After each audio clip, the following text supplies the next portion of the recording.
Suggest posting retired જજ to clear backlog in high court. Supreme કોર્ટે એવી ભલામણ કરેલી છે કે જે હાઈકોર્ટની અંદર બેકલોગ જે થઈ ગયેલો છે બેકલોગ એને ક્લિયર કરવા માટે, એનું સમાધાન કરવા માટે જે રિટાયર્ડ થયેલા જજ જે છે, નિવૃત્ત થયેલા જજ જે છે, એમને ફરીથી પોસ્ટિંગ આપવું જોઈએ, એમને ફરીથી પાછા બોલાવી લેવા જોઈએ, જેના કારણે હાઈકોર્ટની અંદર અમુક કેસની અંદર બેકલોગ સર્જાઈ ગયો છે, તો એ બેકલોગને દૂર કરી શકાય. સુપ્રીમ કોર્ટે આવી ભલામણ કરેલી છે. બરાબર. તો પ્રશ્ન પૂછાઈ જાય કે આ શું છે, આ બેકલોગ કેમ સર્જાઈ ગયો છે? કારણ કે બેટલ પેન્ડન્સી આજે કેસ ઘણા બધા પેન્ડિંગ હોય છે. કેસ તમને ખ્યાલ છે કે ભારતની અંદર કેસ સોલ્વ થતા સાલોના સાલો લાગી જાય છે, કારણ કે તારીખ પે તારીખ, તો એના કારણે એ બધું ફટાફટ સોલ્વ થઈ જાય. એની માટે રિટાયર્ડ નિવૃત્ત જજને બોલાવી શકાય છે અને એને પોસ્ટિંગ આપી શકાય છે.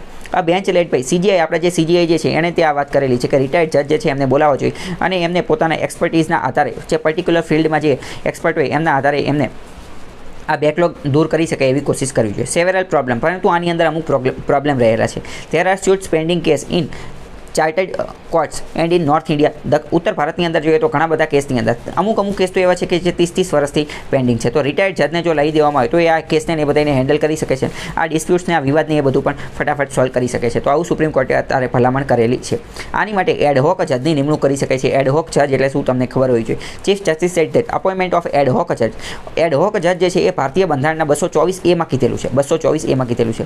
એમાં શું કીધેલું છે? એમાં એવું કીધું છે કે જો હાઈકોર્ટની અંદર કેસ વધી ગયા હોય અને કેસને સોલ્વ કરવા માટે જજની જરૂર હોય, જજની ઘટને પૂરી કરવા માટે જો નિવૃત્ત જજને બોલાવવામાં આવે તો એને એડહોક જજ કહેવાય. પ્રશ્ન પૂછી જાય એડહોક જજ એ બંધારણીય વસ્તુ છે? તો કે હા, એ બંધારણીય વસ્તુ છે. કેમ? કારણ કે 224A માં આપેલું છે, જે હાઈકોર્ટને લાગુ પડે છે કે કેસ વધી ગયા હોય તો જજની ઘટને પૂરા કરવા માટે જે નિવૃત્ત થયેલા હોય એ જજને બોલાવવામાં આવે.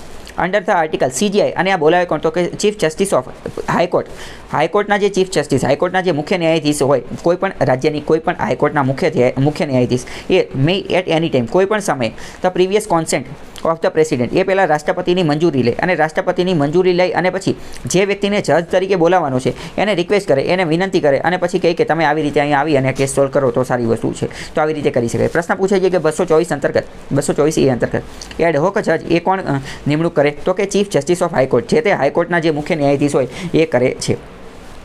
પછી the court orally આઉટલાઇન્ડ prospective guidelines for the appointment and functioning of the ad hoc જજ. એડહોક જજ માટેની ગાઈડલાઇન એ બધું કોર્ટ જે છે એ ઓરલી એટલે કે મૌખિક રીતે તે બધી વસ્તુ નક્કી કરી નાખે છે. If in a particular jurisdiction the pendency goes beyond certain limit, એટલે કે જો 8 થી 10 વર્ષ જૂના કેસ થઈ જાય તો પછી આ એડહોક જજ જે છે એને બોલાવવા જોઈએ એવી વાત કરે છે. હવે અત્યારે આપણે વાત કરીએ acting chief justice. Acting chief જસ્ટિસનો મતલબ શું થાય? પ્રેસિડેન્ટ કેન અપોઇન્ટ અ જજ of the supreme court as an acting chief justice of India when the office of CGI is vacant. The CGI is temporarily absent. CGI is unable to perform the duties of his office. મતલબ કે આખી મહત્વની વાત શું છે?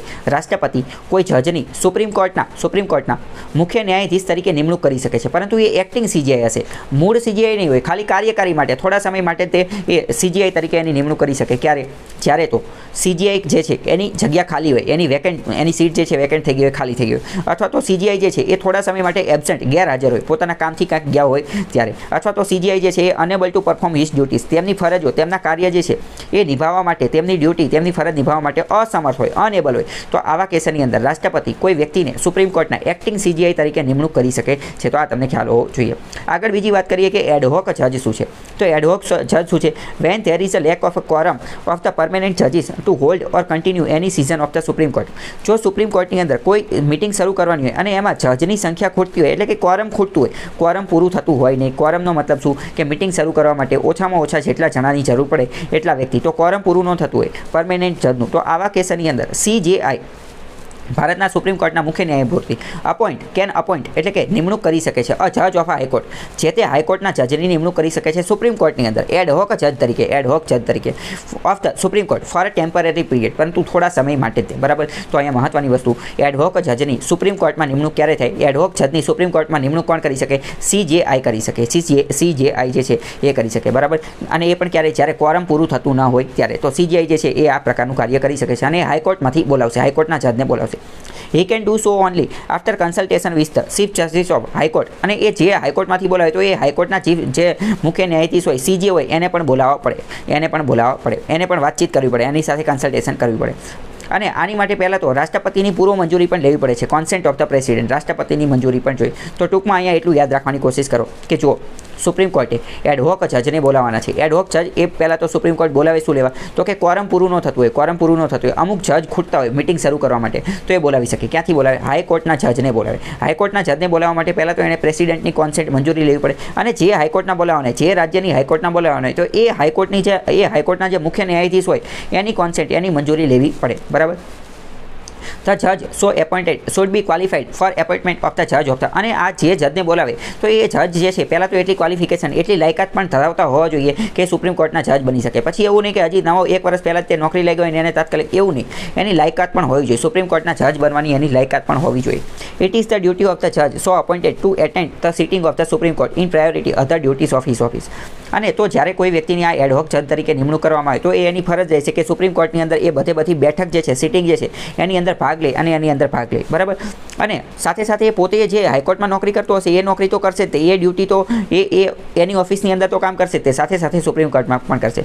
While સો એટેન્ડિંગ હી એન્જોયસ all jurisdiction. જ્યારે ad hoc જજ તરીકે એની સુપ્રીમ કોર્ટમાં નિમણૂક થાય તો એને બધી જ પ્રકારના પાવર મળી જાય છે, બધી જ પ્રકારની સત્તા મળી જાય છે, બધી જ પ્રકારના પ્રિવિલેજ, સ્પેશિયલ રાઇટ્સ, સ્પેશિયલ અધિકારો મળી જાય છે, અને જ્યુરિસ્ડિક્શન પણ મળી જાય છે. કઈ? તો જે સુપ્રીમ કોર્ટના જજને મળે એ બધી વસ્તુ એડહોક જજને પણ મળે જ્યારે એ એડહોક જજ સુપ્રીમ કોર્ટની અંદર નિમણૂક થયેલો હોય ત્યારે. બરાબર. તો અત્યાર સુધી આપણે શું જોયું? અત્યાર સુધી પહેલી વસ્તુ આપણે એ જોયું કે એક્ટિંગ સીજીઆઈ કોણ બનાવી શકે. એક્ટિંગ સીજીઆઈ રાષ્ટ્રપતિ બનાવી શકે. કઈ કેસમાં એ આપણે જોયું. પછી આપણે શું જોયું? પછી આપણે જોયું એડહોક જજ. એડહોક જજ એટલે શું? તો કે સુપ્રીમ કોર્ટમાં જ્યારે કોરમ પૂરું ન થતું હોય ત્યારે બીજા વધારાના જજને બોલાવવામાં આવે તો હાઈકોર્ટમાંથી જજ બોલાવી શકે. કોણ બોલાવે?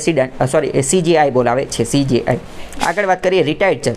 રિટાયર્ડ જજ એટલે શું? તો કે નિવૃત્ત થયેલા જજ. એટ એની ટાઈમ, કોઈ પણ સમયે સીજીઆઈ જે છે એ કોઈ રિટાયર્ડ જજ, નિવૃત્ત થયેલા જજ હોય, એ પણ ખાસ કરી અને સુપ્રીમ કોર્ટના અથવા તો હાઈકોર્ટના જે રિટાયર્ડ થયેલા જજ જે છે, નિવૃત્ત થયેલા જજ, એને વિનંતી કરી શકે છે કે અત્યારે હવે કામનો લોડ ને એ બધું વધી ગયું છે તો તમે ટેમ્પરરી પીરિયડ, થોડા સમય માટે એક્ટિંગ જજ તરીકે આવી જાઓ, કે સુપ્રીમ કોર્ટના જજ તરીકે કામ કરવા આવો, તો એ સારું કહેવાય. તો અહીંયા ત્રીજી વસ્તુ શું જોઈએ આપણે? રિટાયર્ડ જજ એટલે કે નિવૃત્ત જજ. એને કોણ બોલાવી શકે? સીજીઆઈ જ બોલાવી શકે.